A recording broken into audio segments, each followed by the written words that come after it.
Hi, my name's Laurie. I'm one of the pelvic physios, and I'm here at our West End clinic. So welcome to our Ossington clinic.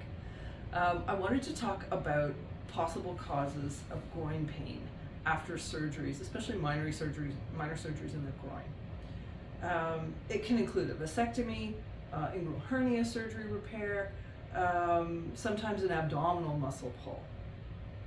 And I'm going to show you the reason that becomes a problem. If you think of a testicle, it actually comes when you're an infant from the abdominal cavity, and it pulls through the muscle wall and the connective tissue and descends down into the scrotum.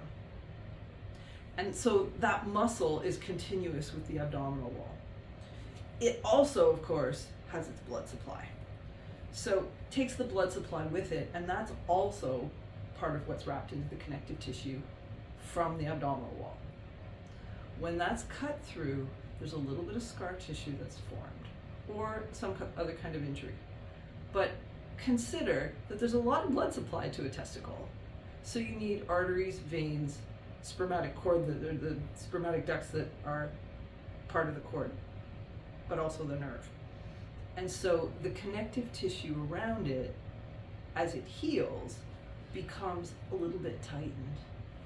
So it's a bit of a delicate job, fellas, but we work at it, because when the spermatic cord enlarges with arousal and the scar tissue around is a bit tight, the movement is restricted and the blood supply is just crimped off a little bit. It's awfully uncomfortable.